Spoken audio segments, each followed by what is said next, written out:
Well, I'm excited, Ellie. I'm excited. Let's get started. I've got so many freaking questions for you. And what I'm learning about this podcast, this space is my big lesson this year in some ways is I have to get into the space in order to figure out what the space is. I think I spent so much time trying to like make sure everything was perfect and then step into the space. And then it always like fell flat. I've got to just get in there and start experiencing stuff and exploring stuff. And when it comes to this podcast, it's very much that. And on the first episode last week, I was like, ooh, I know what direction I want to head, at least for now. And so right off the bat, I think there's a moment in everybody's life, especially people that are awake in a sense, right? Who are spiritually connected and tapped in. And there's this moment where they go from thinking about reality in this way that we're kind of programmed with in childhood and kind of like the rest of society sees it. And then something happens, there's a catalyst moment, maybe something really, synced and into, like a very clear moment in time or a series of events, but suddenly now they're thinking about and experiencing life in a different way. They've seen behind the veil and now there's something more. Yeah. So that's the place I want to start with. Do you feel like there's hit me hard right away. Yeah. Do you feel like there's a spot like that for you where there's that moment where suddenly everything's shifted?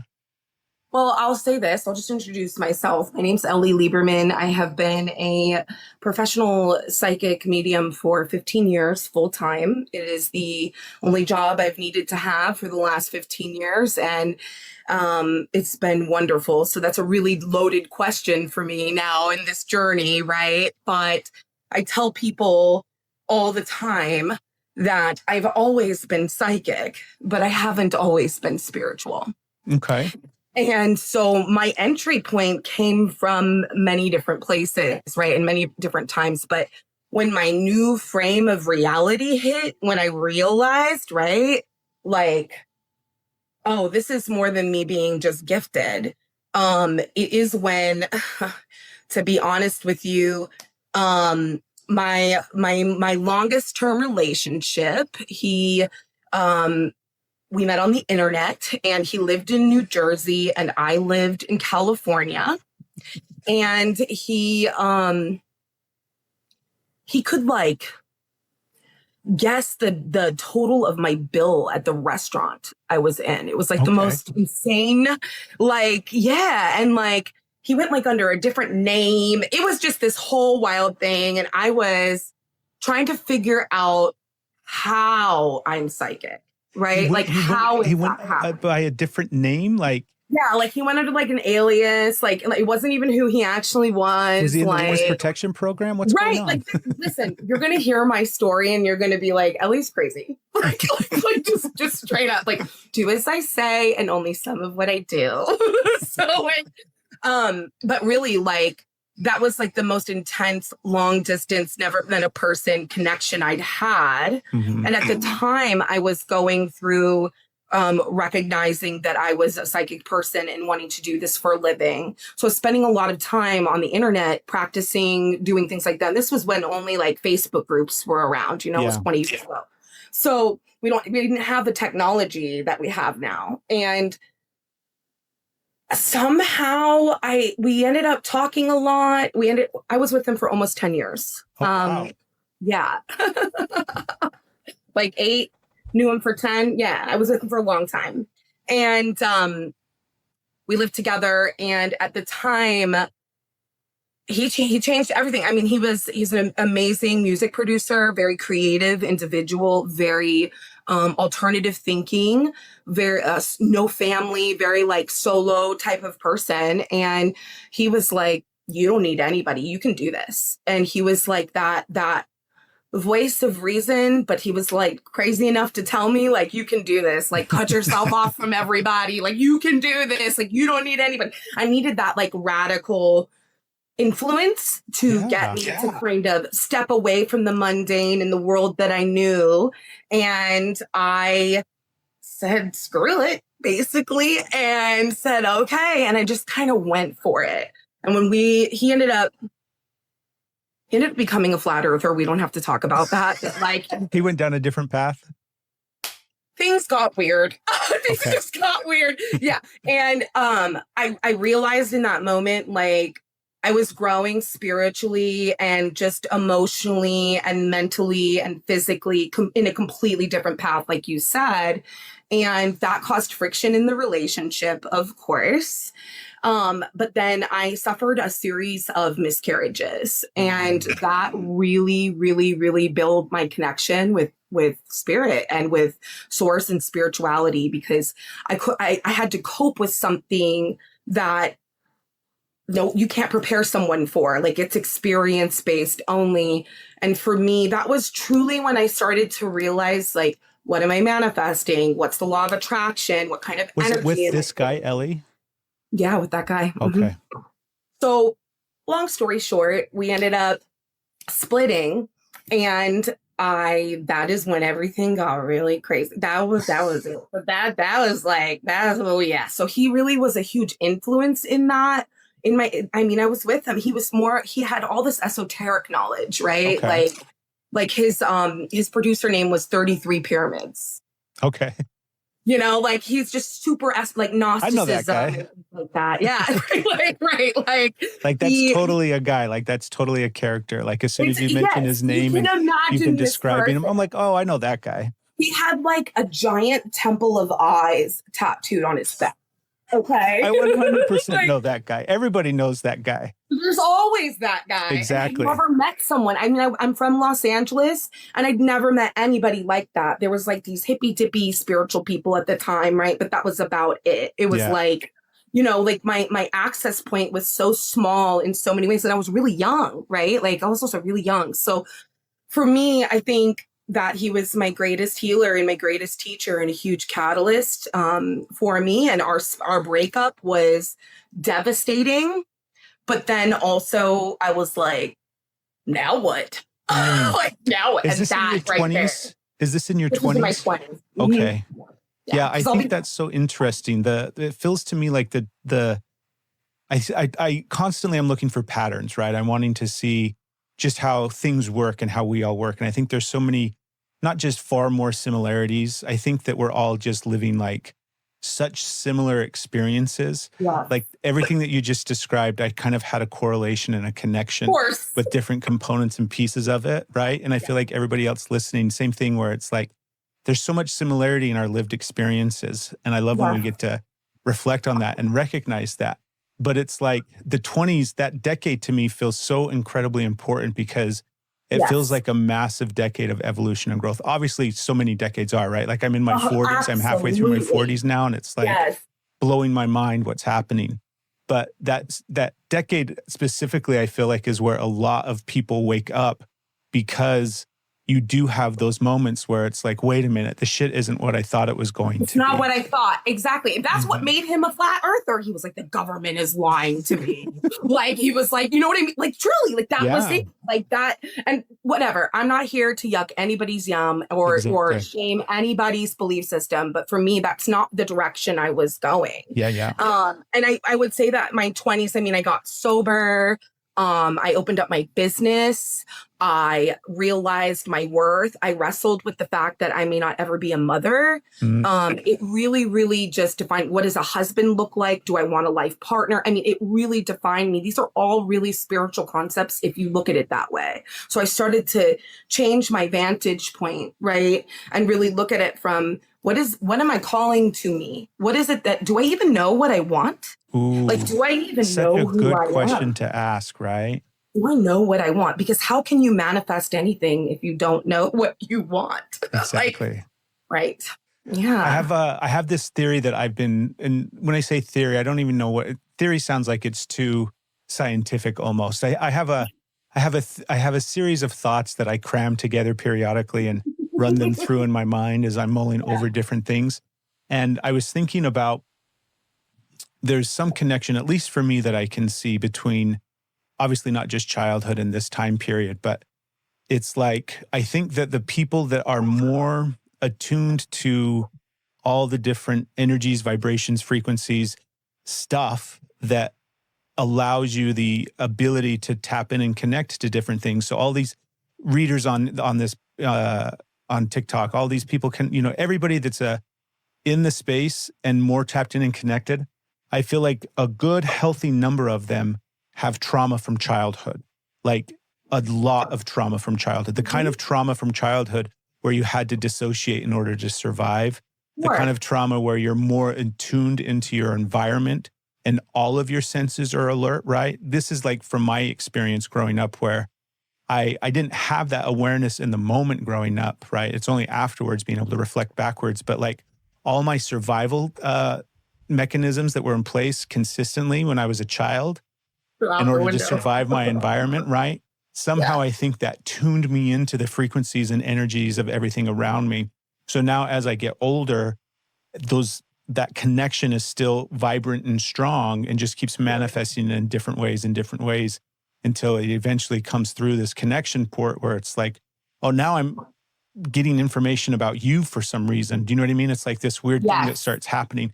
When was that moment for you? When you go from like, oh, I'm connected, I can tap in, I'm using this for myself, I'm excited about the wake-up journey, but now I'm like, when did it start to connect and work with other people? That's question number one. And then I also want you to talk about childhood, if you can relate to that whole concept and idea that I'm kicking around, where it's like, I feel that like these spiritually attuned people that are adults were traumatic little hurt kids when they were children.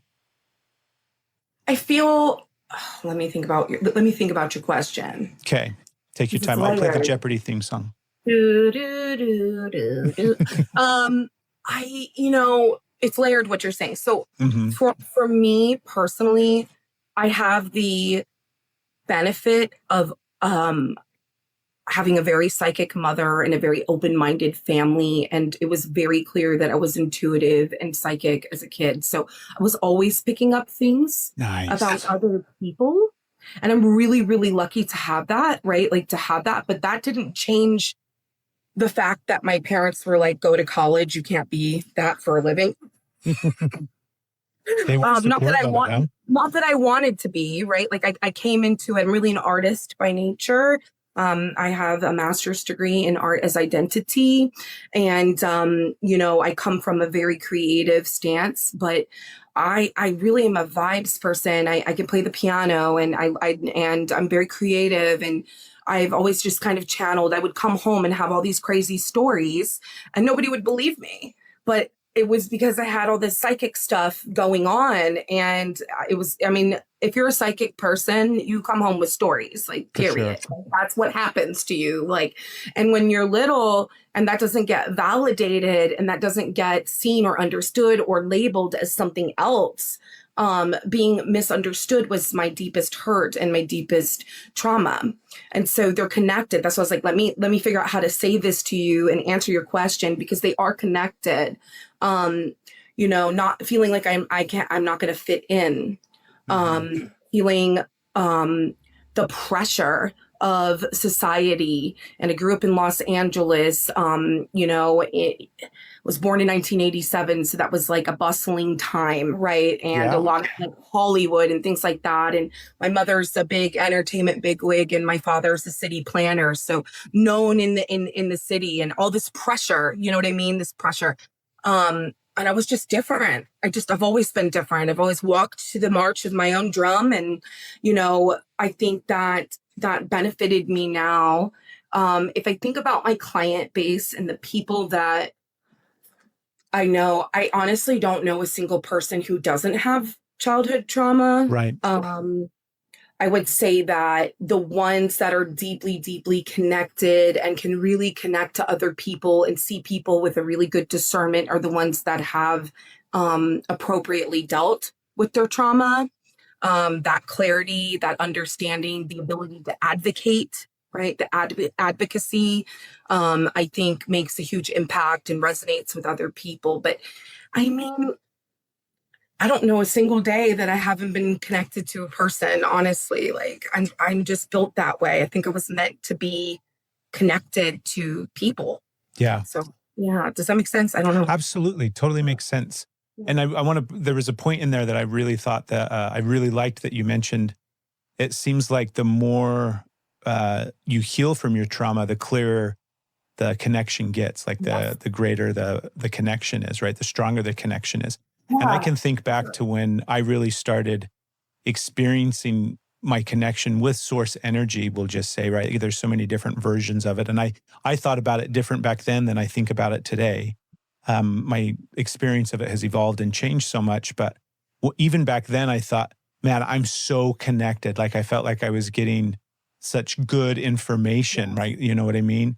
And it's like, I can see now the amount of my own shit that was in the way, the amount of my shadow and my ego that was in the way that directly was connected to trauma 100%. and directly connected to things that I just had to heal.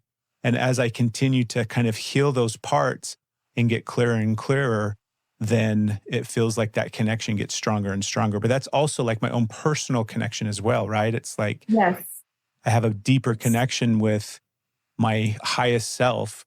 Because it's emotional intelligence, right? Yeah. Like that's something that we missed, like we didn't get that. Like 100%. that wasn't something that was pushed on us as children and validated. I mean, I know that for sure one of my parents, children should be seen and not heard, right? Like we're really part of that next generation that is starting to realize this. So that's why I think we see this massive explosion of awakenings, because emotional intelligence and mental health are vital. They're essential to our survival and our understanding of who we are here in this world, right? But even more so, like, if you are spiritual and you are having downloads and these things are happening and you don't have anyone to talk to about it, that can be, and it doesn't matter what age, 6, 10, 20, 25, 80, it doesn't matter. That can be one of the most profound moments in your life, because you're literally reliant on only yourself and how you feel and what you see. And then you find yourself branching out, right? Trying to get answers. And when I did that, I basically hounded this guy that I was really inspired by until he would talk to me, because I'm a relentless person. I'm like, I'm going to bother you until you pay attention to me. And that's your manifesting technique. Yes. Be annoying. That's how I get what I want. Yes. And that's in my youth, right? Like I didn't have the patience, right, to let it come to me. I was in the seeking mode of opportunity and grasping it, right? And I will never forget this. You're going to appreciate this. I finally got him on the phone, right? And I could just tell he was just so annoyed. Like he was just like, oh. And I was asking him all these questions about like spirituality, and every single answer he would say, I don't know. And I'm like, what do you mean? I'm coming. And he's like, I don't know. The irk inside of myself, I could feel it right now. Like it forced me to go, what do I know? What do I see? And when you have a wound with misunderstanding and wanting to be heard, right, and not feeling validated as a child, I did not suffer severe abuse as a child. I just have a wound that comes from not being understood. And it really matters to me to be heard. And to not say things in a way that people don't understand. That is part of who I am as a person. Yeah. And so that combination, it really focused me to go inward and look at my emotions and how am I responding to people and how am I being received? And do I need to be that annoying person to get what I want? And can I just sit here and have things come to me? and the coolest thing is that it does. Like, you don't really have to do very much. You can just go inside of yourself and go, universe, I would like A, B, and C. You just have to have the patience and the belief and the faith to know that it will come. And I would say that 90% of the things that I've manifested were blasé. Oh, that would be nice. And then boom, it shows up. But the things that I'm like, I want this, I need this, it's going to happen. Yeah, you're going to get a brick wall that says, I don't know. Yeah. Yeah. When did you start to put those pieces together? Like, when did you start to make the connection between I can manifest and get what I want? I remember for me, it was like this moment in, gosh, I don't even remember. I felt like I was in junior high school, where it felt like I had awareness that I could do anything that I wanted to do. there wasn't anything that I couldn't do. I just hadn't learned it yet. So I had some awareness that I had infinite potential to do stuff. It was just a matter of like, I needed the information. And then I started to see how I could kind of control and shape. Oh, I wanted this thing, and eventually I would get this thing, and then I would want this thing, and then eventually I would get this thing. And it was like slowly over time putting pieces together and recognizing it. It's like I kind of have the ability to, like, we have a running joke. It's a really simple, silly one, but like every now and then we forget that I don't get bad parking spots. Like for whatever reason, I just programmed that at some point. My mom calls that spot karma. Yeah. I don't. So it's like every now and then we're like, oh my gosh, where are we going to park? And then sure enough, we're like, oh yeah, we forgot. I don't get bad parking spots. That's a really good point. Like, yes. Well, I mean, the universe is definitely like, I'm pretty sure I'm a cosmic like entertainment, because the way that things happen to me are just so ridiculous. What are some of the big ones? What are some of the big ones that stand out to you? I'd love to hear some. I don't know if Maggie is in here, but she's another person that I relentlessly stalked on the internet to get her to be my friend, and I've known her for like 15 years.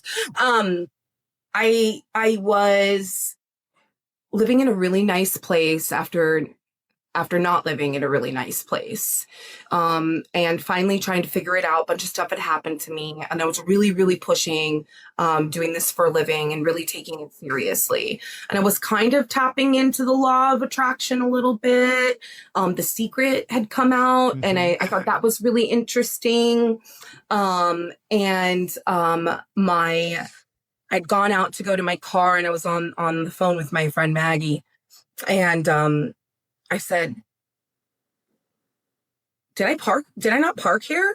Did I park somewhere else? And she starts laughing, and I'm like, someone stole my car. Oh my God, someone stole my car. And I remember my immediate response being something completely different than my old person self would respond. Oh, nice. And I just was like, it's fine, because I'm going to get a different car, and it's going to be an upgrade. And I remember her being like, yes. And when I say that it was wild, like the insurance paid me double for what the car was worth. Okay.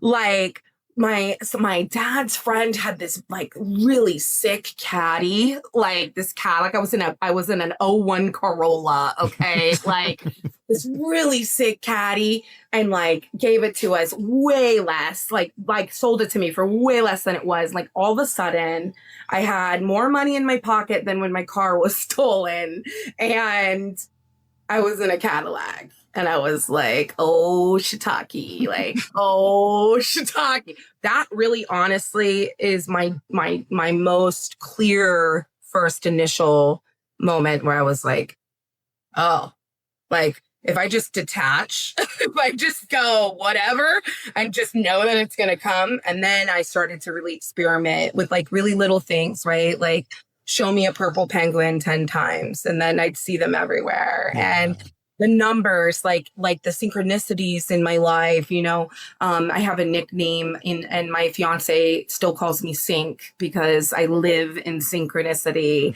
And I live in that, and it's happening all the time. It doesn't matter where I go. And that has always been kind of the energy behind me as an intuitive, right? Like things are very, very deeply connected, but truly learning how to manifest. When that happened, it was from like, oh shit, my car got stolen, to like, I'm in a Cadillac in like 40 weeks. Like, what do you mean? Like, oh man, that was the sickest caddy ever, like truly. And it taught me also to like raise my standards for myself. The cool thing about manifestation is like, when you realize you can do that, and you realize you're tapping into something like that, you realize you can ask for anything. This is an abundant universe. This is an abundant world. The universe doesn't say no. It doesn't. It says, sure. Once that clicks, you're like, And then you got to figure out what you want again. And that's the hardest part. So, one of the coolest moments that I had, and it's not even a moment, it was a weekend. It was this experience. It was our anniversary. my wife and I, and then we went to Telluride in Colorado. Yes. And it was for this big bluesgrass festival that took place, like, I think it was even during the summer solstice. Like, it was this super magical. Oh yeah, auspicious time. Yeah. And we have so much love for Colorado already, and Colorado's such a magical place. So we go to this weekend, and the festival is like a huge 3-4 day event. And they also had big singers, headliners all throughout. And the big closing headliner was Brandi Carlile. And we were going to see Brandi Carlile, who my wife was just the biggest fan of, still is the biggest fan of. I love her. And I was kind of like, I was into her music because it was on sometimes, right? But I wasn't like all about Brandi Carlile. Sure. But we just set the intention, like when we would go out on these road trips and on these little getaways together, the intention is like, this is just going to be a magical experience, right? We just know that like magical things happen when we get out there. And it was one thing after another, after another, after another. I live in that. We stayed at this incredible little Airbnb. The parking thing, like it's this huge festival. We didn't get tickets to the whole event, but there's still so much going on in Telluride. And Telluride is like the coolest little town at the base of like these just incredible mountains. There's so many beautiful views there. So one day, Ellie, we're walking around downtown, going and getting like hamburgers at this little spot. We come and sit down in this little grassy park area where they've got pop-ups, and performers underneath, because they're musicians and artists who maybe aren't on the main stage, but they're out here performing, for everybody else, right? And this guy gets up, and his name is Steve Poltz, and he's just this incredible guitarist and singer and songwriter, and he's really got great energy, and he's fun, and he's exciting. We had never met or heard of him before, but great music, really engaging. And he starts telling this story, and he like used to write with Jewel. He wrote a lot of songs with Jewel, and knew Jewel right at the beginning of her career and everything, and had a big pivotal role in the startup of her career. Next thing you know, Jewel just comes walking down like 10 feet from us and goes and gets up on stage, which was, underneath a pop-up canopy in this little rainstorm. So we just like sat down 20 feet from watching Jewel hang out and sing and perform. And Jewel for me was like this massive artist for me, right? So that was just the tip of the iceberg that weekend, because it was one thing after another, to where when we finally, it was the night of the concert with Brandi Carlile, and we couldn't have gotten closer to the stage. Like the only thing that was closer to the stage was like the super VIP section. Yeah. And because this was the huge Telluride Bluegrass Festival, there was a ton of celebrities. Like we saw Joaquin Phoenix, and we were completely at the front row center of this performance. Yes. Because it was like, if I'm taking my wife to Brandi Carlile for the first time and we're standing underneath these magical fucking mountains, then she's going to stand in the front fucking row. And so when it came time to like move forward and get seats, I'm like, come on, baby, we're going to our seats. Yes. And then we just walked right up and stood there. Oh, I love that. When it was the energy, just such a magical. Like I get that. And I live in that. And people, and it's contagious. So like, that's the beautiful thing about when you figure that part out, right? Like when that happens, when it really hits and you do that, right? Yeah. Everyone around you starts to have that happen. And then they're like, wait, what? And I'm like, I don't know. I'm just synchronicity today. I don't know. I'm like, life is weird, right? But you know what? It jogged my memory. It makes me think about something. This is so funny how spirit works. So I had tagged my fiance, and meeting him was really crazy. I'll save you the details for now. But I tagged my fiance. I'd seen a TikTok, and it was like, tag a person you'd want to go on a road trip with. Let me tell you something, Blue. You want to hear about cars and things and all the things that have happened. It's always vehicles, all right? So it's funny you said parking spots. So it was his 40th weird little portals. Like you get into And then you get into a portal and go on a road trip. It's the weirdest thing. It's like time stops. It's the coolest experience. You're in like your little spaceship, and you're just like I do a lot of stuff. Like I'll pull up to my house and I'll just sit in my car for a little bit and like do my stuff and like hang out. Like it's like that. Okay, totally. So it's his 40th birthday, and he wants to go see his mom. And I'm gonna try not to eye roll.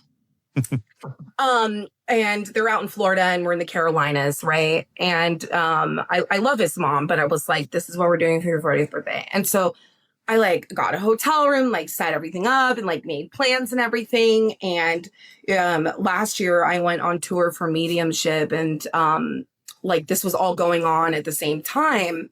And I was under a tremendous amount of pressure, like so much pressure, more pressure than I'd ever wish on anybody. I was doing stuff I didn't want to do.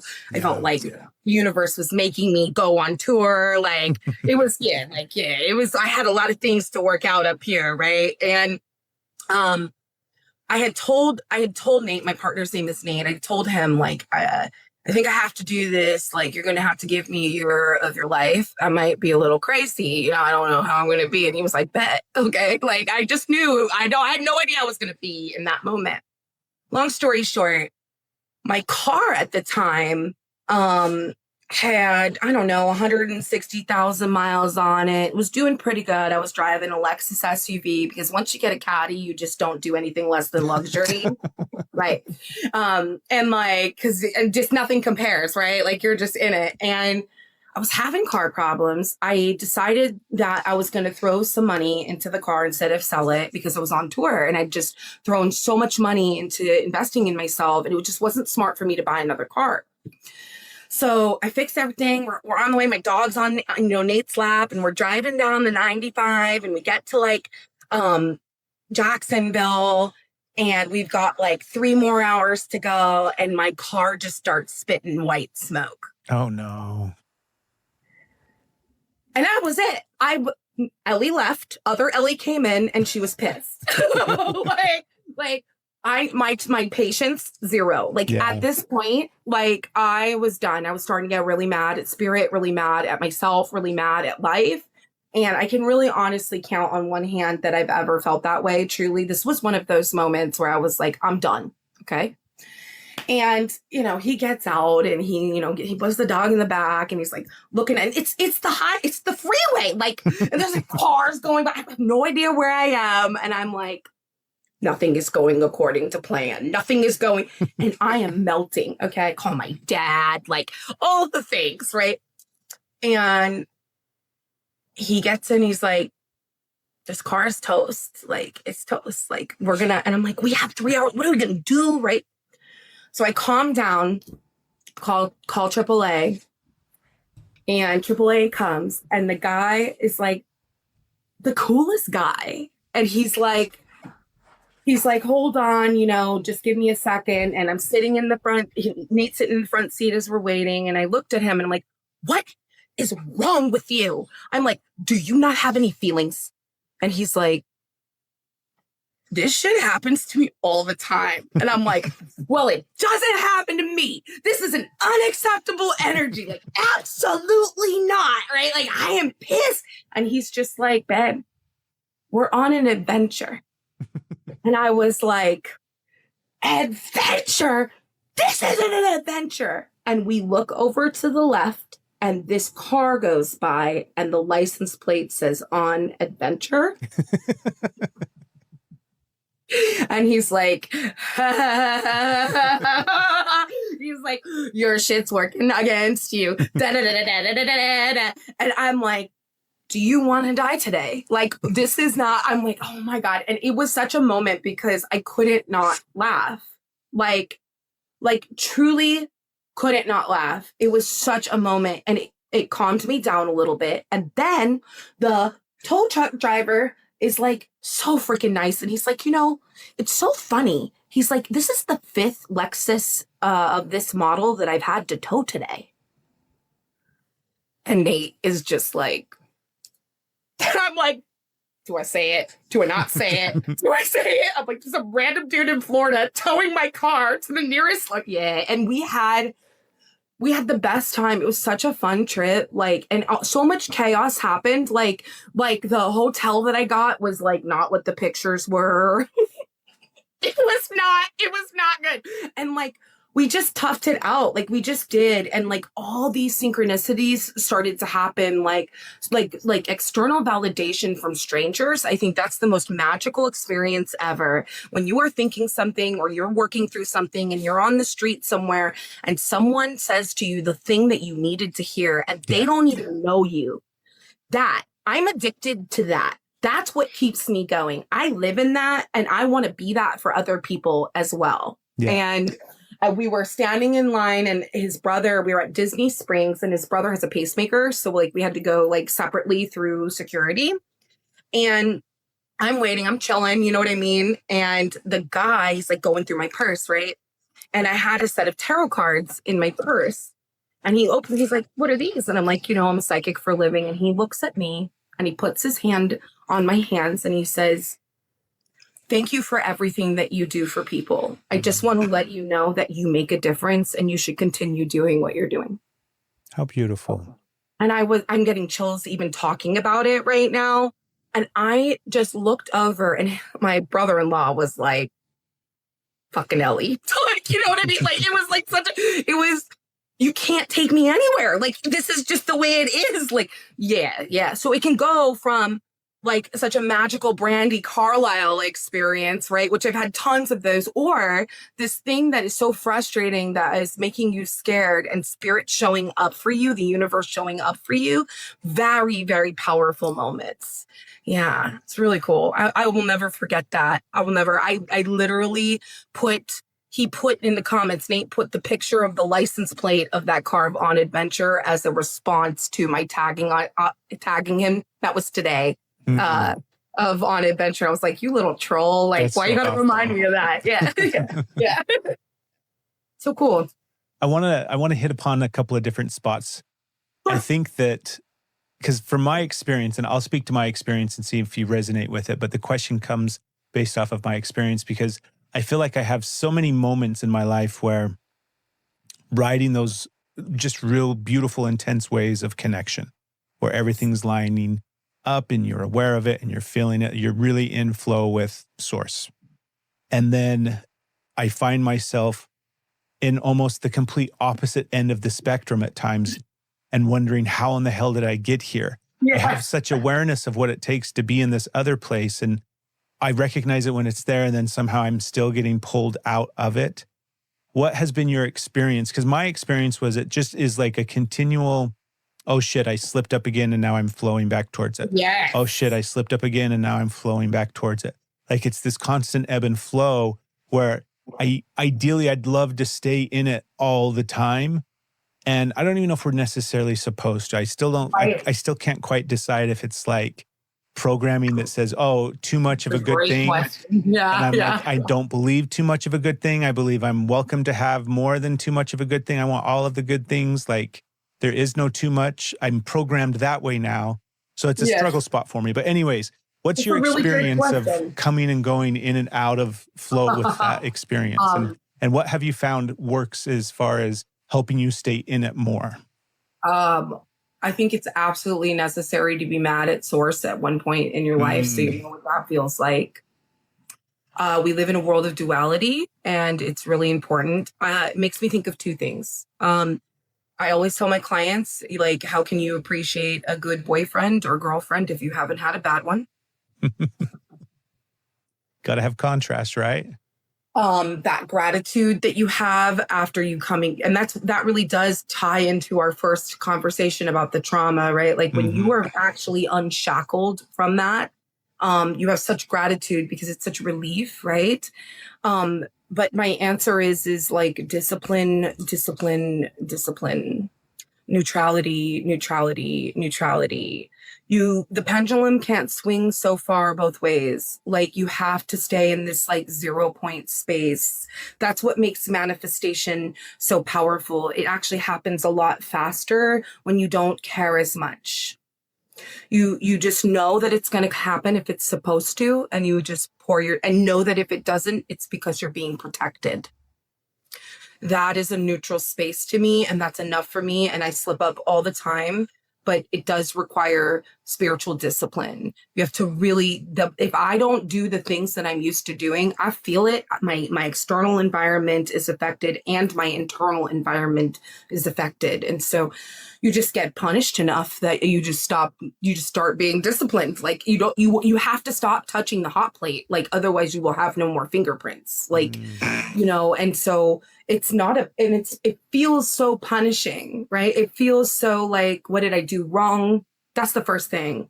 I had to remind myself, like, I'm not doing anything wrong. I'm understanding something better. A reframe there. Like every time that I feel frustrated, I'm like, wait, what am I understanding better? Not what did I miss? What am I learning? It's what am I understanding better? I can go deeper with this experience, and that discipline changes everything. And you have to the quicker that you can arrive to that, the less time you're suffering. Like the quicker that you get there, and it's experience-based and circumstantial, right? Your circumstances. The other thing I think about is like, if I think our egos, like it feels so good to be in that bliss energy, that abundant energy. And like, you can get arrogant without even realizing it. You're like, I've got this. And you don't even say, you're not even grateful for it. Like, it's just like, you have to still go, I'm really humbled every single time that something really amazing happens. I find that gap between being in alignment and not being in alignment is smaller because I'm responding. So like, this is why I'm such an excitable person. It's why I celebrate everything. You see my energy and it's really positive and I'm raising the room. Even if I'm just typing, like you can feel me, even if I'm not in front of you, like that is with great intention because it comes from my space of gratitude. So every time that something didn't work out, I would say, I respect that. And that is a really neutral truth. It was a truth. Like I may not like it, but I can respect it. I can respect this experience because I will never allow a disrespectful experience to ever enter my life ever again. That is a huge no-no. That is a clear boundary. Like I'm going to leave that immediately because that is not a positive emotional intelligence for me. So that's recognizing that. Yeah. It's the truth. For as ridiculous as I am and how fun I am, I'm a really deep person. And I think that catches people's attention too. They realize it's not all just fun and games, but my energy projects because I care about how people receive my energy. I also don't want to receive resistance because I internalize it immediately. I'm always going to be first, what did I do wrong? Not what did others do wrong? I'm naturally wired that way. Yeah, I always feel like I got this little boy that hears everything through the lens of I'm bad, I did something wrong, I just upset somebody, I have to fix this, I have to make this person like me now, I broke something, it's my fault. Any criticism, judgment, anything like that, I always have to run it past that little boy first. But I didn't have awareness of that for a really long time. And so it was like, oftentimes it was that little boy that was responding to that criticism and judgment and all those different things because I didn't have awareness of, oh, wait a minute, that's just like the little wounded part of me that hears that I get the opportunity to support and heal. But I wanted to talk about, oh my goodness. Gosh dang it, there was a spot in there that let's keep talking, it'll come back to me. Yeah, the neutral spot, I say. Oh, discipline. Thank you so much. Yeah, you're welcome. I would say that was one of the biggest shifts for me when I really changed my relationship with discipline. There was such a huge hurdle for me because the only lens that I could see it through was punishment. Every time I thought about the word, every time I sat in the space of like, I need to be disciplined and do this thing that I say I'm going to do, I would have so much resistance to it because it felt like I was in trouble and I was like, fuck you, I'm not going to do. Like, you tell me to do, you don't tell me what to do. Same way, like. Right? I'll do what I want to do. How about that? Right? Do what I want. Yep. Exactly. But to my detriment. And so anytime I would get close to discipline, that program would come up. And I really had to get to the spot with it where it became a loving act. And it came through journaling for me because I really struggled and resisted against journaling, but I just kept doing it day after day after day after day after day. And for a very long time, for probably over a year, it was like Bart Simpson journaling. I was repeating scripts. So I had like 2.5 pages of manifesting scripts that I was like putting out into the universe. And this was the discipline act. And day after day after day, I was like, I fucking hate this. This is, and I couldn't mess it up. I felt like if I made one simple mistake and spelled a word differently, or like it all had to look exactly the same every single time, because if not, then it wasn't going to work. So it became this huge disciplined act. And eventually I had awareness that I had been doing it consistently for like almost 2 years. And I was like, whoa, that sounds like discipline to me. And then I started to see it through the lens of like, I did this thing that I said I was going to do, and I recognized it as a massive act of self-love. Yes. And then it became, well, shit, I'm going to get super disciplined. Yes. And then I got like really disciplined to the point where I went against the extreme. That pendulum again goes. Like start hurting my body. I started like doing all sorts of, because I'm too disciplined. I'm like, I'm going to do this thing every single day, and then I'm going to do it so damn good. Not living. That's too extreme. You're not living it. Doing that. Yes. So I had the whole journey and the experience with navigating it, but making it a priority and finding the sweet spot where it's like, I'm the thing that I'm disciplined in now is self-love above all else. Yes. Where I won't prioritize other things above that. And if I do, I'll catch it sooner, and I'm able to reflect and be like, wait a minute, I'm placing something or someone or some experience and or relationship in between me and what feels good. Like I'm not supporting my, that part of me that I am protecting in a sense, right? Yeah, and because it's a defense mechanism, right? Like without discipline, I wouldn't have been able to, I think, get to boundaries. If you couldn't see it. Exactly. Because discipline is boundaries, right? So to hold a boundary, it's so I have this saying, it's on like a bunch of merch, like boundaries, not barriers, like boundaries, not barriers, because a barrier is rigid discipline. It's being, you actually block yourself. You can't get through a barrier, but a boundary is really healthy and has a little bit of wiggle room. And it comes from a well thought out space, right? It's not a trauma space. It's a respectful, responsible space. For me, the highest form of love is consideration. And so I'm always considering myself first and then others.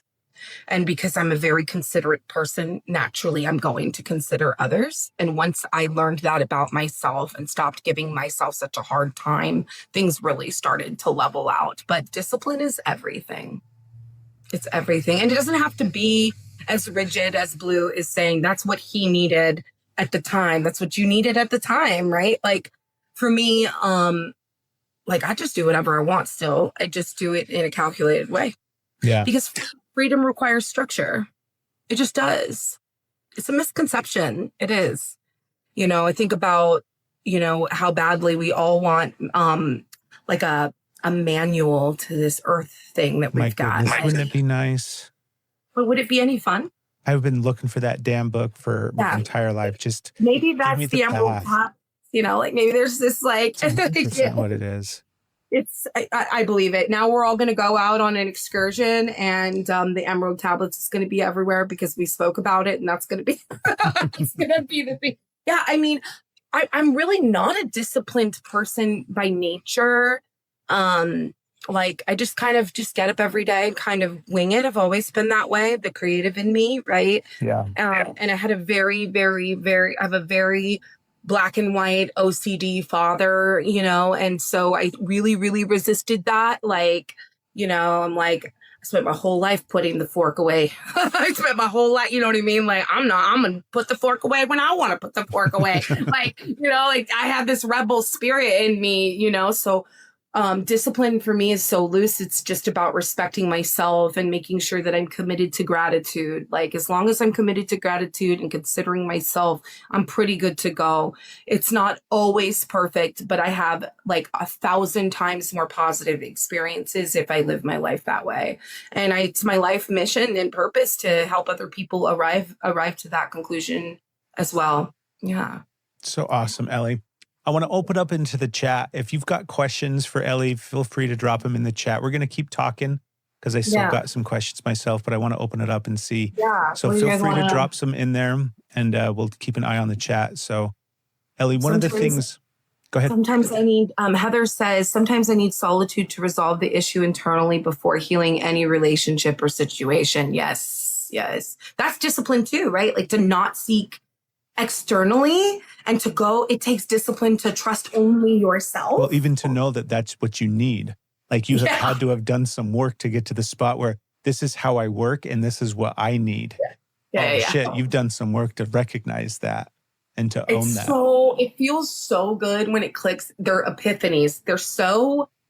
Self-mastery is everything. It's everything.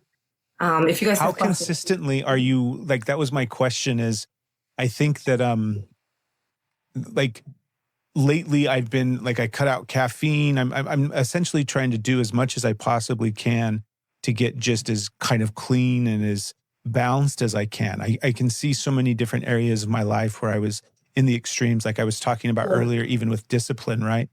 I'm on one end of the spectrum or at the other. And as soon as I have awareness that I'm at this end of the spectrum that I don't want to be at, then I struggle and strive and I get all the way back over, and then I tip the balance, and then I get all the way to the extreme. And I've learned over the years that I obviously do way, way better when like things are in balance. There's just a nice little sweet spot, but I find that it's so difficult to stay in that, right? I'm always tipping at one end or the other. And my continual journey is trying to get to the spot where I'm able to just maintain the balance.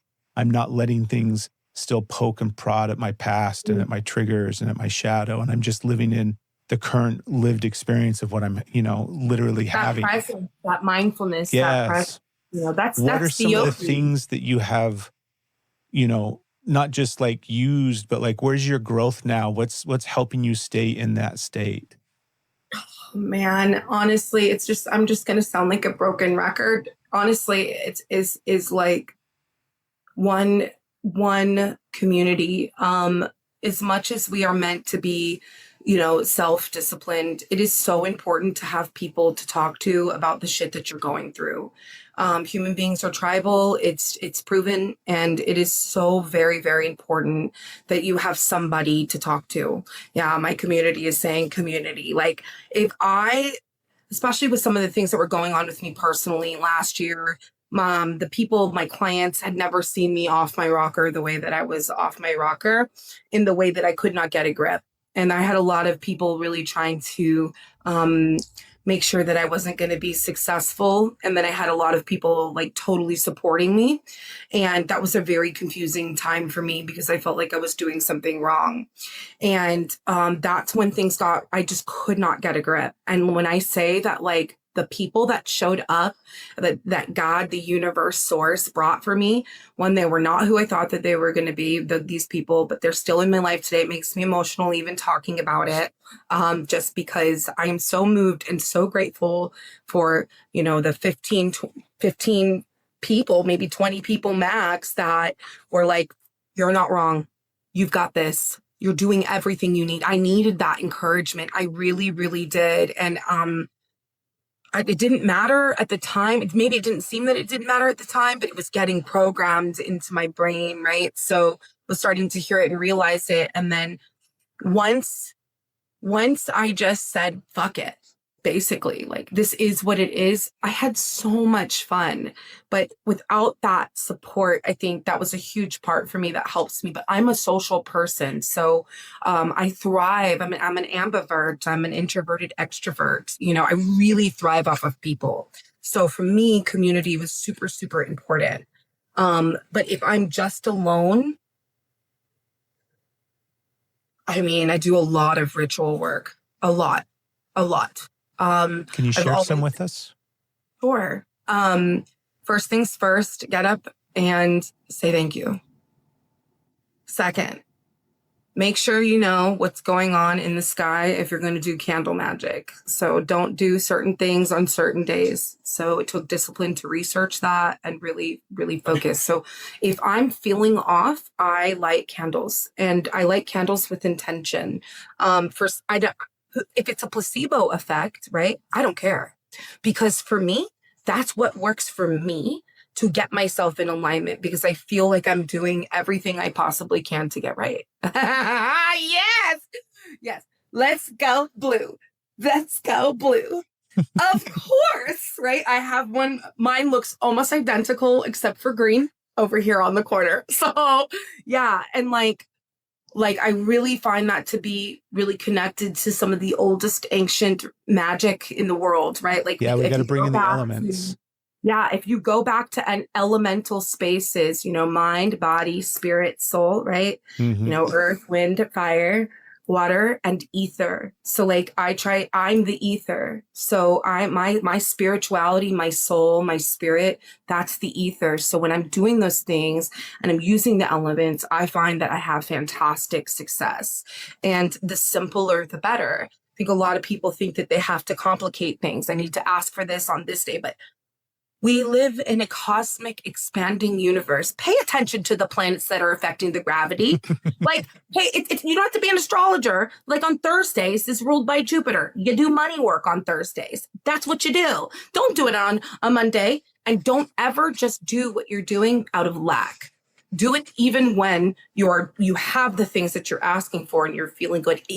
Even more so when you have the things, do it even more. Yeah, so it's like how you should go to therapy when everything's good. Yes. Don't go to therapy when shit's hit the fan. Yes. Yes. And it's like that keeps me really neutral. The other thing is for me when it comes to like when I'm really down and out is laughter. Don't allow yourself to go full on Eeyore, depressy, messy.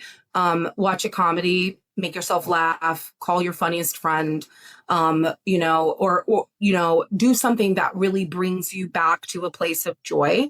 And if that's not something that you can access, that's not an access point. I always tell myself, like, think of a time when you experienced bliss. And it just brings me, I can think of like a few right now, just immediately. And when we're in those spaces of shadow and darkness and sadness and frustration, and we're feeling so attached, right? To so many things, to outcomes, it's really hard to remember when you felt bliss.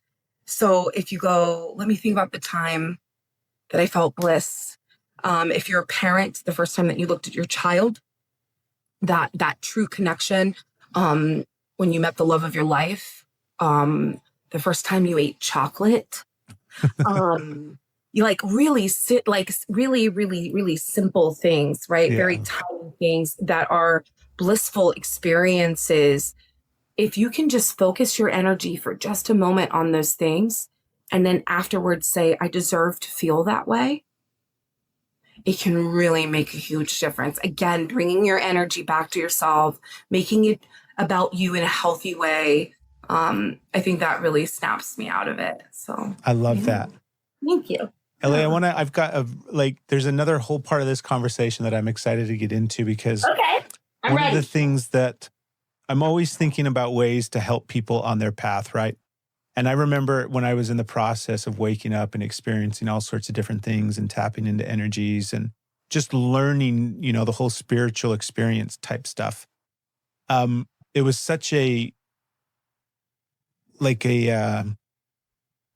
enigma at times. Do you know what I mean?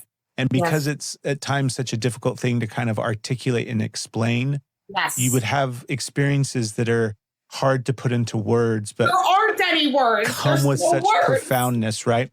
So I think if you are open to it, I would love to hear like what's your evolution with your, and we'll just say connection to make it simplified, because I know that it's such a nuanced and comes in so many varied ways, right?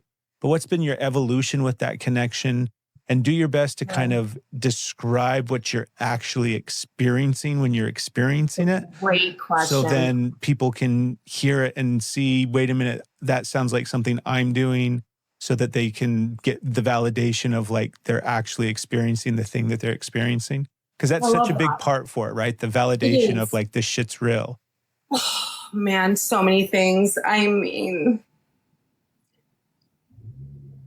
I just want to say that I live in that. So like, I could think of like 1,000 really crazy stories to like validate that, right? Like, so let me think of something really simple.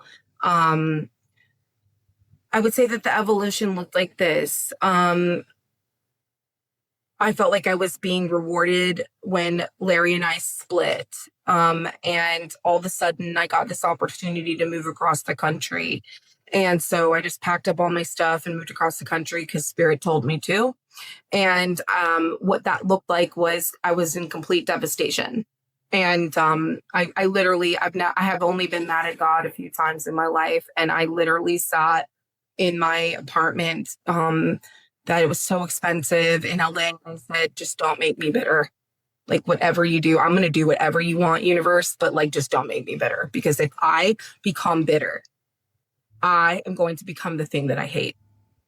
And I refuse. And it was like within 24 hours, this opportunity came for me to go across the country. And it was such a risk. And I thought it was being rewarded. I was like, this is for being the best girlfriend ever. And I did all the right things. And he's a piece of shit. And I can't believe he's a flat earther. And like all these things, right? That right there was what I needed to work on, my judgment and things of that sort. And it was such a magical time. And I stayed with people I'd never met before across the country. And I arrived in Maryland at first and was like, okay. And then all my shit followed me just in a different way, because everywhere you are, there you are. Everywhere you are, there you are. And when that happened, it forced me to go, okay, do I actually believe in this? Like, do I actually believe in this? Really? Like, let me take account, an inventory of every single time something has worked out for me, even if I didn't think it did. And I just sat for a moment. When it comes to like spiritual downloads and the magic of that and like the evolution of that, I mean, I started out just as a card reader. I actually started out with a 52 card playing deck. Did you do cards? Yeah. That's so cool, Ellie. Yeah, I was like 11.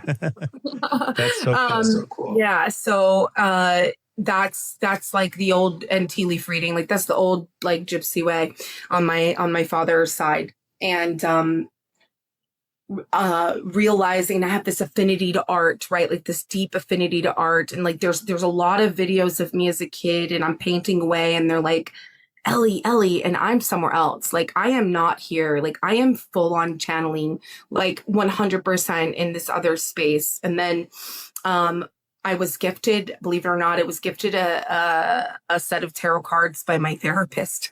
Oh, wow. That's when you know you got the right therapist.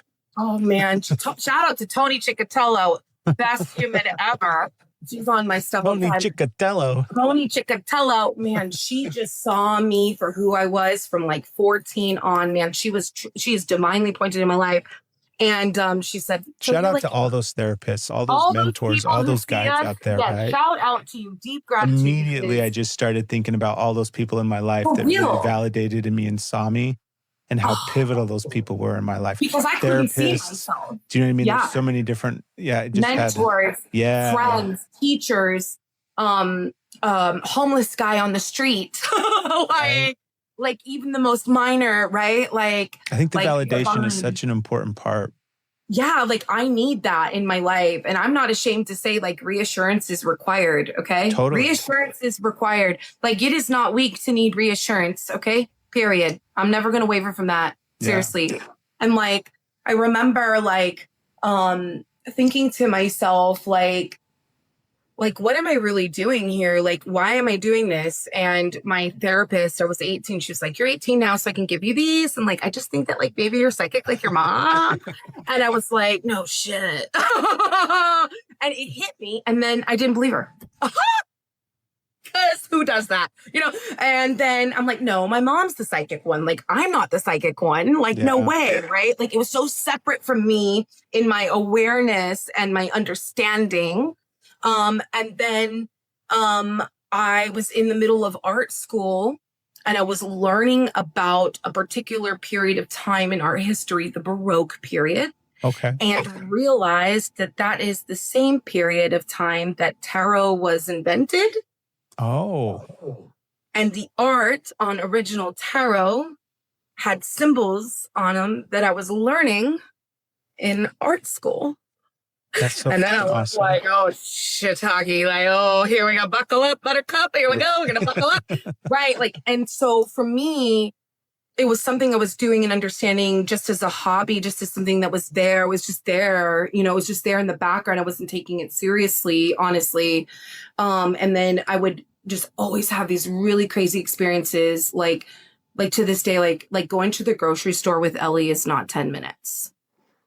It's an hour.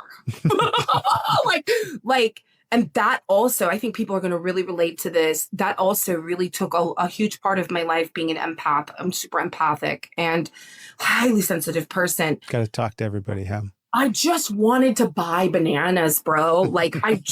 And everywhere I went, I didn't want to talk to them. They would talk to me. Yeah. I would get approached and I could look like I just had like a whole night binger and it didn't matter. I could look like, creme de la creme and it didn't matter. They were coming up to me, telling me their stories, pouring into me, giving me advice, asking for advice.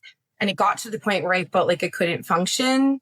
And everywhere that I was working, I was just basically telling people about themselves and then leaving. Jalil, you're going to hear the truth and you're going to hear the truth and you're going to, you know what I mean? Like this little truth spitfire. Right. And I ended up having a good solid year of agoraphobia and not wanting to leave my house and being very, very overwhelmed by the energy that I was feeling and the things I was picking up off of people. Yeah. It was extremely, my awakening was very damning in that way. It forced me to go into complete timeout mode.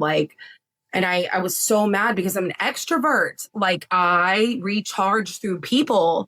And I had to be my own battery this time. And I really struggled with that. And eventually, that's when the law of attraction came in. Ellie, do you feel like that was part of the journey there where you had to bring the balance back to that spot, right? Yes. Where you had to go over to the opposite side of the spectrum there?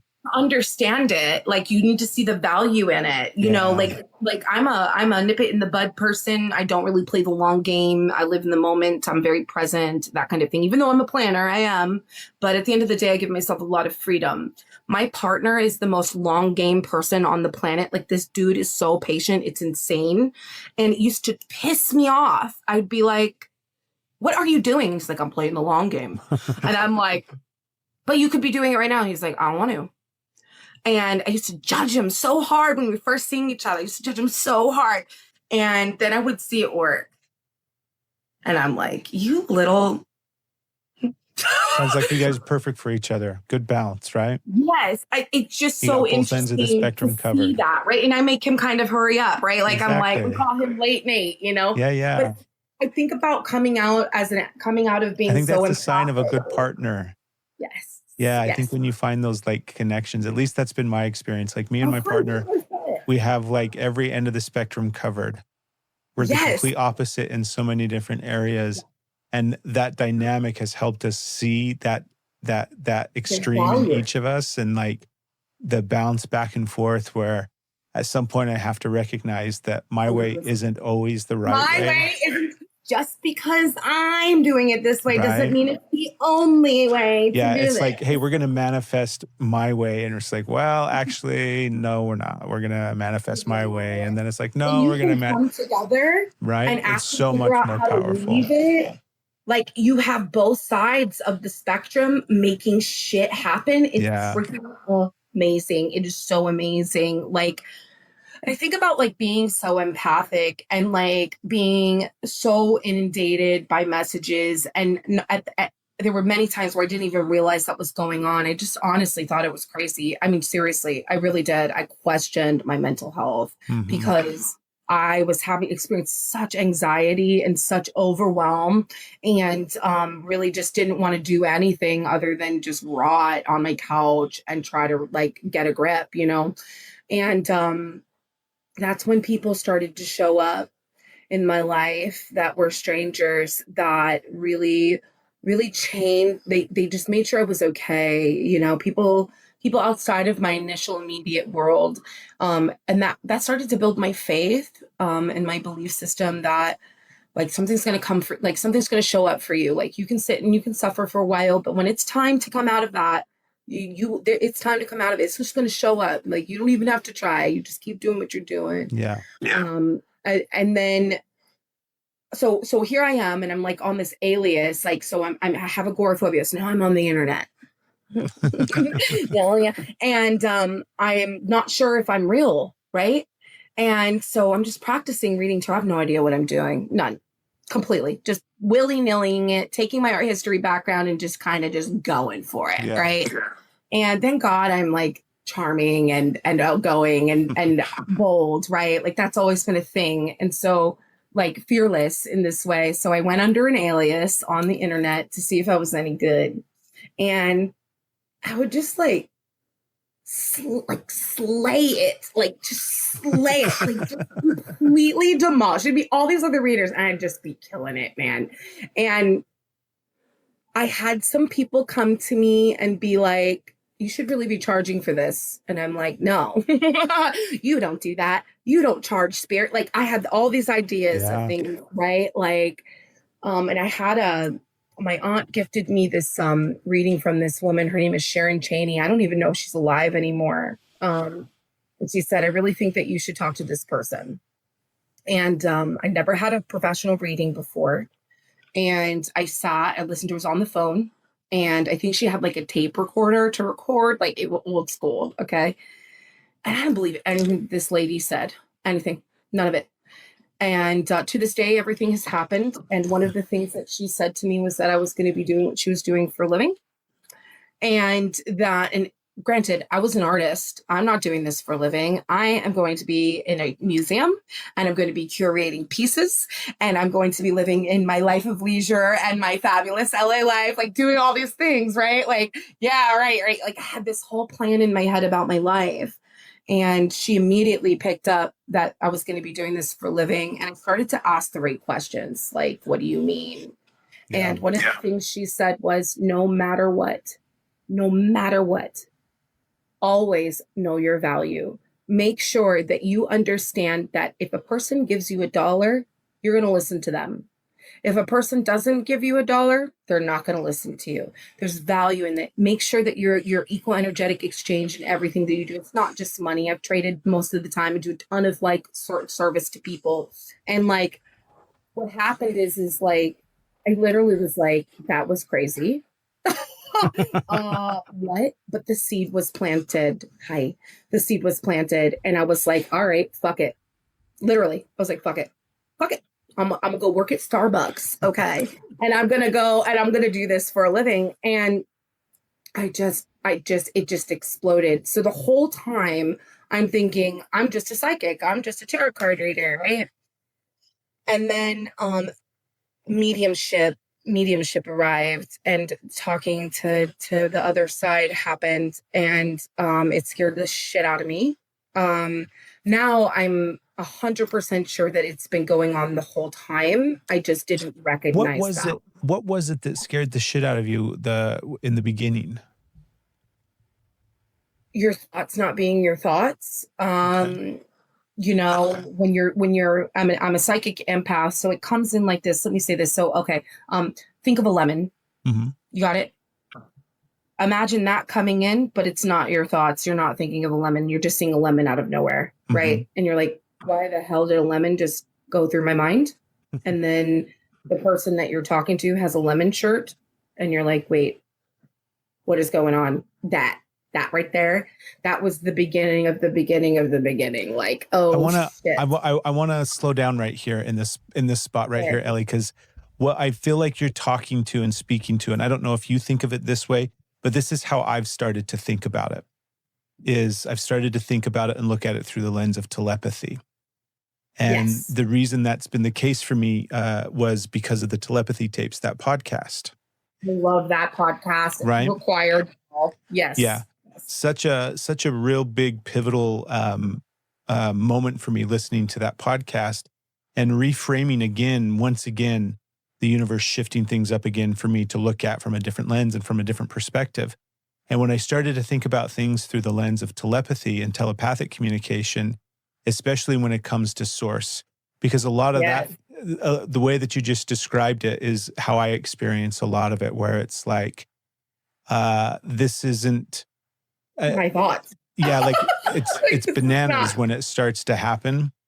Yes. And Yeah, it can be scary if you don't understand what's happening. It really can. You don't understand it, right? I mean, well, it's overwhelming.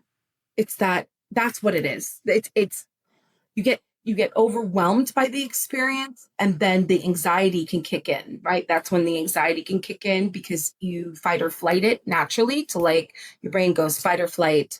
Bye. Sorry, I was talking to chat. And I think that like that right there, working through that is the biggest hurdle, is like not being scared, being really open, accepting the reality that that's other consciousnesses can communicate with you, telepathy, right? That's consciousness communicating with consciousness, right? Channeling, things like that. I still in the beginning was like, that's not someone's loved one, right? Yeah. Like, no way. But then I had a really profound experience. I have a family. As you get to know me, and anybody who knows me, you'll hear me talk about them a lot. The White family. This was 6 years ago. No, 5 years ago. Maybe no, longer than that now. 7 years ago. Wow, can't believe it's been that long.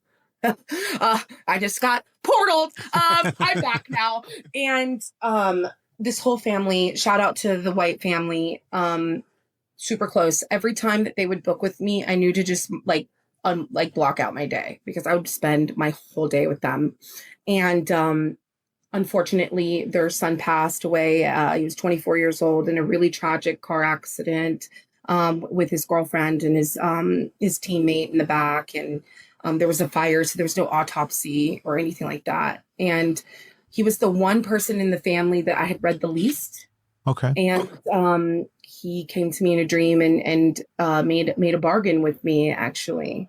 He said, I don't dream of dead people. So like, that's not my normal way of consciousness. So here I am, still this psychic. I don't do mediumship. I'm still not convinced I'm doing it. I'm not into that, all of those things. I'm not channeling anything. I'm just talking to my higher self. Right. And it's bringing you messages, and your guides and your ancestors are talking to me. That's it. Right. I'm like completely against it. And he said, if you help my family grieve and mourn me, I will bring you your husband. And at the time, I was like, I don't want no man. No thanks. Like, I don't want no husband. Like, like, fuck what happened with Larry. And also, like, all these dudes are shit here in fucking Maryland. Like, I'm good. And but I was disciplined and listened to spirit. And every weekend I went up there and helped them. I helped them, didn't charge. And I just going to his sister's wedding next week in Pennsylvania. Cool. Like, is that the wedding that you were debating about going to? That's so cool. Yeah. And I will say this, it's so crazy because I moved down to South Carolina 6 months later. And it pulled on my heartstrings. I didn't know how I was going to leave them. You know, they just lost their son, and I'm a huge part of their life, and was really holding a lot of things down. And they just completely supported me. They were like, you have to go live your life. Well, you know, we love you. And I came down here, and 4 months later, I met Nate, my partner. And it just turns out that he works for the company for 12 years that Nick White's father is the vice president of. Oh my goodness. Huge company. So that is so crazy. And I was like, what? And he was like, I guess we're probably going to read into that, right? And I'm like, I don't know. Yeah, true story. And he was my internet troll. So that's how I met Nate he was my internet troll. So do you see the similarity of like how I met my first partner, right? Like I met him far away on the internet, this really extreme, eccentric, different name. And then here we are many, many, many years later. Same situation, different kind of person. I can't even say his screen name because it would violate TikTok community standards. Oh my goodness. Yeah, like Little Person 69 was his ridiculous. He was my internet troll. And he would come in and he would troll me while I was streaming, trying to figure out this whole grave thing on a different app. And he would just jump right into the conversation. And yeah. So if any of this resonates with any of you, if you want to live in a Hallmark movie that's a little weird that has to do with the internet, I strongly recommend you take my advice. Yeah, and that's the magic of it, right? The fatedness of it, the kindred, kismet, soul family. Like, I truly live a spirit-led life. Truly. I do things that other people wouldn't normally do, like move across the country on a whim to a tiny town from Los Angeles. Let the internet troll come fix my dishwasher, and I don't even know him, and I don't know anybody here. And that's how I got him to my house, because my parents were coming into town and I didn't want them to judge me. And he was like, I'll come. I'm like, I don't even, he's like, you want my social security number? Like, I'll show you. Like, he's like, I swear I'm not on a liver. You know what I mean? Like, things like that. And something inside me, even though it was like the dumbest thing I could have done, truly, like, so this is how we end up on true crime. Like, you don't do that. Like, you know, like, it was so not what you're supposed to do. But something inside me said, just do it. He's going to take care of it. And I'll never forget it. He left his job, came, fixed everything, left flowers for my mom. Crazy. Who does that? Doesn't even, stranger, went back to work. And my parents were like, so who's this friend? And I'm like, I don't even know him. Don't ask questions. I'm like, dodging it, like, completely. Because they're going to be like, are you insane? Like, are you insane?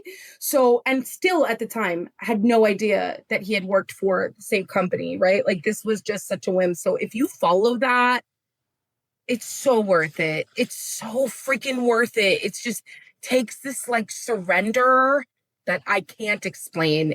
You have to learn it through experience. You have to just commit. You just have to commit.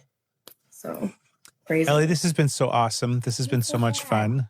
Thank you for having me. Yeah, I've been so excited for this. Yes. I hope that it gave you some really good insight on who I am as well. And absolutely. Like, it's been so fun to get to chat with you over the last couple of weeks on here. Yeah. And you've been such a huge supporter of everything. So I really, really appreciate it. I believe in the energy that I see is true, right? So, you know, I'm only going to walk into rooms and hang out in rooms that I feel safe in and comfortable in, and that I can resonate. And I see you do so many wonderful things for people and truly support them. And you have really good boundaries. I did notice that about you. Like, when you're done, you're done. You turn it off. Like, you don't just stay on longer than you need to. Like, you stay really disciplined and you stay really rigid. And I respect that. You know, I respect that so much.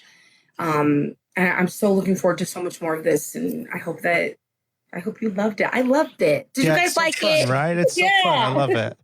Yeah, it was really fun. So thank you for having me. Super excited for this space to finally get here. And it's been super cool to see it unfold. And like, to hear you talk to Mystic Jim, and I learned that, like, you know nothing about tarot, and, like, you know nothing about who are you? What are you? Where did you come from? What planet did you ride? Like, how? I came from the ocean. I came from the ocean. That's why my name is Blue. I don't know. Like, yeah, like, that's so fascinating to me, because it's like, that was tarot was my entry point, right? Arts and stuff. So for me, it's like, what? Is it nature for you? Is that your access point, is through nature? Like, is that... I mean, in some ways, the more connected I am to nature, just the better I am across the board. We moved to Tennessee in 22. So, like, we're coming up on 3 years of being here in Tennessee. And I feel more like, partially because it's humid, so you feel like more connected with nature, even just being, you know, walking outside. Nature's very much saying hello to you. You get a big old wet kiss during the summertime. But I like being connected to nature. So I'm constantly outside. I'm doing yoga on the front, in the front yard on this deck, and we're out in the woods. I'm hiking around. I like having dirt under my fingernails and, you know, dirt on my feet, and being able to walk around barefoot. And when I'm more connected to nature, I definitely feel just more connected and more in balance. Yeah, my But chat is going off. They're like saying like, yeah, me too. Like right. everyone, like I feel like that connection to nature can be such a great access point. I just felt that about you, right? Like that the outdoors was where you felt stable. Yeah. It's like a stability thing. Yeah. And here we are. it's like I often forget it. It's one of the most healing places for me. And it's one that I almost resist the most. There's times when I really have to push myself to get out there. Ellie doesn't do critters, okay? Yeah. Ellie's a woman of leisure and luxury. So yeah, I'm in the woods, I'm Ellie. Like we got frogs and lizards and snakes in our front yard. We got possums in the woods next door. Right. We got My deer worst all nightmare. over the house. We got, I mean, it's like I'm living in the woods up here in Tennessee. When I say that I'm good, I'm really good. No thanks. Like, We got but ticks. send me pictures. We go out like, hiking all the time, and I got to constantly be picking ticks off of me. And we're yeah, swimming no. in rivers, down hollers, and all sorts of different stuff. It's The amazing. way that my everything went to my stomach right now thinking about those things. I wish, I feel like I miss out, but it's really not an enjoyable experience for me. Right? I can't handle it. I can't handle it. It's probably a control issue for me, right? Like I can't control anything. Like it's already so wild. Like because and me, I really do hope that one day that part of me changes, right? Because I do feel like I miss out on some really baseline like fundamentals of elements, right? Like because I really hate it. Like I really It's interesting you say control. I was thinking about the ocean because when I get into the ocean, I feel is like when everything gets quiet. Yes. It gets so peaceful for me when I get into the ocean, even though like, even if the ocean is like real oceany that day. Yes. Yes. We went The down to ocean's Florida. oceany. Yeah. We went down to Florida in April for our anniversary, and the ocean was very oceany the entire time that we were down there. And my partner was like, we can't get in the ocean. I'm like, baby, I don't know who you're talking to, but I'm getting in the ocean. And she's like, well, the flags are out and they're talking about riptides. And it was pretty oceany the entire time that we were there. But I could not get in the fucking water because as soon as I get into the water, everything just goes like super quiet and super still. So the more that I can be in water, like I take baths all the freaking time. And that's a pretty new thing for me. Is it? Yeah. So like I love that your dogs are your alarm system. Yeah, I know. It's so crazy. My dog is really old and don't give a fuck. So yeah, I think about, I channel in water showers. I get a lot of information. I like waterfalls, right? Like I like that because it's a contained space that I can control. Besides the point, like I think about going in the ocean. It's literally the absolutely last thing that my soul wants to do because I feel like I do not belong there. Yeah. That I'm not, you know what I mean? Like I feel like I'm disrespecting another world. Like that is the truth. Like that's my truth in the ocean. But my ass is definitely putting my feet in. And I might actually get up to my hips because I understand what you're talking about. There is this serenity, this solitude, because you are literally one with the earth. Yeah. One with the earth. My brother went through a spiritual awakening in his 30s. He's a little younger than me, and he's a math guy. Okay, like he does well at Vegas. Okay, like he's, you know what I mean, he loves cards and stuff, and super analytical. And he went through some things, and he was like, "I want what you have," and I'm like, "Well, I want what you have," you know. I was like, well, I worked on my soul. And he was like, what do I do? And he lives in California. I was like, you're super active. Like, why don't you learn to surf? And the moment that man learned to surf, game changer. Really? Some Moana shit. Like, yes, like Moana as a man. Like, it is really true. Like, he is a different human. Like, 5 years in surfing, and it completely activated him. And it's because of that connection, the mana, right? The connection to the earth, this nature, right? The moment that you hit a wave and you get up on a board and you do it and you ride that wave and you are in sync, it changes you as a person. That's how he explains it to me. I've never gotten on a board because Ellie doesn't get in the ocean. But I get that. Like, I can relate to that on such a deep level. It's a beautiful thing. Do you have the favorite animal from the ocean? I would love to know the answer. It's dolphin, 100% dolphin. Oh, you mean the thing that I've been seeing for the last week and a half? Yeah. Seriously. Yeah, that's crazy. But not. Why? I think there's a lot of different reasons. Like a lot of the lens of what I see today, as far as some of my favorite things, I can directly see the correlation connection to my childhood and how they were programmed into me. So growing up, my dad had a dolphin statue in our living room, and it was a ceramic statue that was hand painted by his mom. So it had even more significance. And after she passed away, it became like this thing that, was so revered in the house, and it was so fragile and we couldn't break it. And of course we fucking broke it. And so the fins were glued back on and everything. Oh, so, it's even more sentimental. Yeah. Like. But so he had a very significant connection to dolphins and his mom. And so I can see that there's some programming involved in the connection. That happened. But there's also parts of me that like have always felt connected to animals. I had stuffed animals growing up, and I had like not just, regular old stuffed animals. I had like families of like, the more realistic the stuffed animals looked, the more I wanted them. I wanted my stuffed animals to look like real animals. So I had lions, and I had tigers, and I had gorillas, and I had bears, and I had all these different families of stuffed animals. And they were 100% like my security blanket, the thing that I would, feel safest with. I love that. Me too. Surround myself with my stuffed animals and everything. And so I've always felt really connected to animals. So it always made sense to me that I could just like communicate with animals. Got it. And like when I go to the ocean, I'm like, I'm going to go see dolphins. I already know that I'm going to go see dolphins. When I go to Yellowstone, I see wolves, I see bears. Like I know that the animals that I want to see.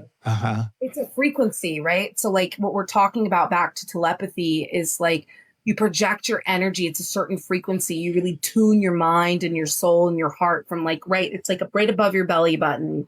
You come from that space, that real soul space. And you just really go, I'm going to see it. And you just know it. It's like you just, like, it. And it happens. Animals are really privy to that. They pick up on it really, really quickly. Yeah, I get to the point where I start to feel like they're coming to see me. They're like, oh my God, Blue's coming. Like, we got to go see Blue. Like, he's been calling us, telling him that he's coming, and we know where he's going to be. We got to the ocean, Ellie, and it wasn't like we get to the beach and we set up all the beach shit and we get everything squared away.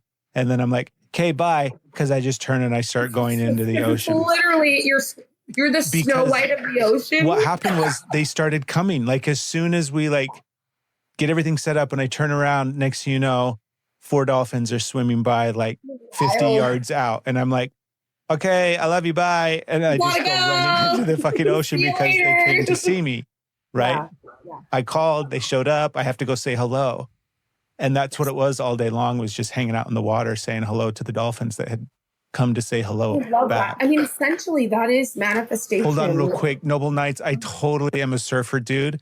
I don't know how to surf yet. Earlier on in the episode, I was saying like there was growing up, I knew I could do things. I just hadn't learned it yet. So I know I can surf. I just I haven't learned it yet. And I totally have a surf phase in my life that I can feel coming. Let me know. This surf phase. Let me know when you're ready. I'll hook you up with my brother. He's the bomb, dude. He's surfed everywhere now. There's there's some like surf place that it's man-made where it's a wave pool. And they teach you how to surf at this place. It's like out in the desert. I think it's like Palm Springs area or something like that in California. But I want to go stay there for as long as I can until I know how to surf. I think you'll pick it up really quick. I know I will. I know I will. Like anytime we go to the ocean, like the boogie board, anytime I'm like in waves, I can feel the waves. I know, I mean, it's the mana. I 100% know that people that are listening to, they're like actual surfers. They're like, this fucking guy has no idea what he's talking about. And I totally acknowledge that. No fucking idea what I'm talking about. Wow. But I know that I know I'll know. Like when the time comes, I know that I'll know I'll know. Calling, like it's a calling. It's a calling in the soul. And I have that with art and I have that with music. I just can pick up anything. Like I just can. It's just so natural. And I don't even know if I can do it, but then I get there and I do it. Like I figure it out. It's part of who you are inside of you. Man, I can't wait to see that picture when you finally get up on a board. I'm so excited. Send me the picture. Already posted it. I'll be going live on the wave as I'm writing. Yeah, he's like, look at that. There'll be so much content. You don't think I won't be recording it? I'm going to have 15 GoPros on. I'm going to be swimming underwater with the dolphins on my surfboard. The fact that you're saying this to me right now is so dangerous because that's probably going to happen now. Because I have two people. I know I have a surf. I've got a surf phase in my life. I've got a surf phase and I've got a horse phase. Is your partner spiritual or mundane? Oh no, very, very spiritual. It's Prism. That's your partner? Yeah. Oh, how did I? Well, I clearly don't pay attention. Yeah, no, incredibly spiritual. Yeah. We have like an incredibly beautiful spiritual connection that's completely intertwined and woven with one another. What a beautiful I'm thing. water and she's fire. It's just the perfect balance between the two. This is all clicking. It's the epiphany of it all. Listen, this was amazing. I appreciate you thinking of me and allowing me to come and join your space. It was so fun. It was so awesome. I'm so glad. Is there anything that you want to throw out? Anything we didn't even talk about your book? No, that's fine. But when do you have a set schedule that you go live? Is there anything that you want to share, push people anywhere, what you're doing right now? You are more than welcome to come check me out. Like I am pricey when it comes to private. So live is always the best way to get a reading from me. One-on-ones are pricey just because I have a reputation and stuff. But one-on-ones are amazing. So if you want that, of course, I'm here for you. TikTok is like a social experiment for me at this point. I'm here because my community is here and people love it here. And sometimes I'm here just to be here. I don't go live on a schedule because I know that if I say I'm going to go on a schedule, I'm not going to want to do it. I know. I struggled with this podcast. I was like, gosh dang it. If I say I'm doing it every Friday, then I got two parts of me that says, fuck that, I'm never doing it on a Friday ever again. I'm such a rebel like you, dude. You're saying so much. Like, I love you too, Tammy. Yeah, like, I feel like the moment that you tell me to do something, I'm like, right? Like, I am good. But so I kind of have to, like, trick myself, right? So if I don't say I have to, I end up going live. But if I say that I have to, I end up not going live. But you'll catch me every couple of days, maybe going live. If you see me in boxes, I'll come hang out. But honestly, just message me. Like if you want to connect to me. I did write a book last year because I was going through personal hell. And I needed distraction because I was really pissed off about lots of things. And I couldn't share it because I was in the public eye. So I'm used to being so transparent all the time. And so I ended up just writing a lot. And that wasn't something I thought I was ever going to do. I didn't consider myself a writer. And I would just start to write stories about my life. And I had some friends take a look at it and they're like, dude, this is like a memoir. This is fucking amazing. They're like, you should publish the book, right? Nicole's in here. She knows. Yeah. And so it's called Do As I Say and Only Some of What I Do. It's a memoir of the weird shit that fucking happens to me. Like letting someone who's your internet troll come and fix your dishwasher. Like, don't do that. Like, please don't do that. That's probably not a good idea, but it has these nuances. See, that's available on Amazon. But mostly, like, I'm just here for community and I'm here to connect with amazing individuals like this. I have a very full client list. So it's like so hard for me to get on here sometimes. I'm just like, it's a drag. It can be a real drain. Like, yeah, it can. You just have to be, you have to know that if I'm going live and I'm live in just my live space, like that's my live space. And then I'm good. But if I'm in other people's live space, you're going to see the many versions of Ellie. So you should. It's always fun when you come in.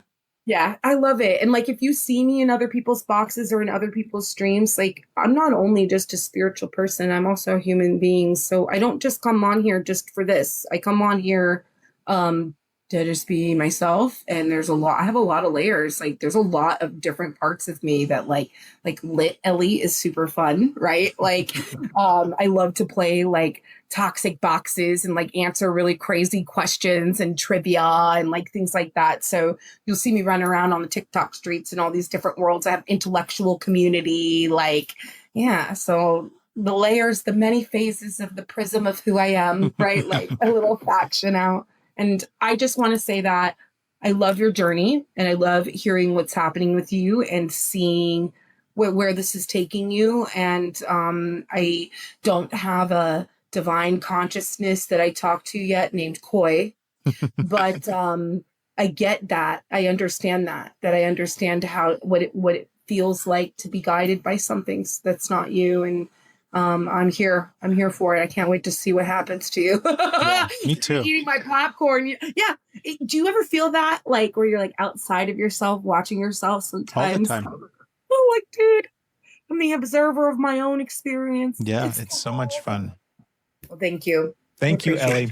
Everybody go follow Ellie. If you're watching us on YouTube and this is how you found this, make sure you go down into the show notes and come over and follow Ellie on TikTok.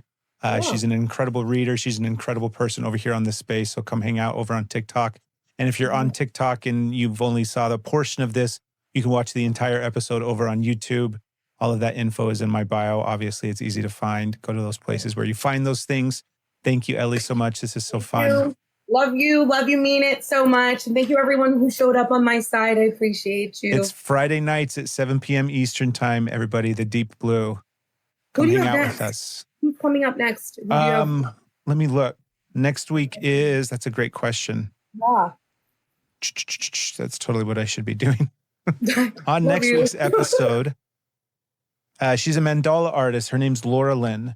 Ooh. And she does these amazing mandalas on CDs and vinyl. And her lives are super chill and she's got a really cool vibe in her room. And a good vibe like that. Yeah, I'm excited to hear all about her stuff with the mandalas. And there's a big part of my journey that's like sacred geometry and all those kind of things. And I feel like those are in some ways so connected to the mandala experience. So 100% agree. Yeah, so it'll be a fun episode chatting with her and hearing about that. So thank you, Ellie, again. Thank you. Everybody, thank you so much for hanging out. Noble Nights, so many great comments in there. Thank you for everyone your help, who Prism. commented. I saw all of you guys. I was just in it. Yeah, it's so fun. I loved it. I could talk to you forever. So, it's when you find that kindred energy, it's beautiful. So look for that. Thank you. I'll see you guys later. Thank you, Ellie. Bye. Bye, Blue.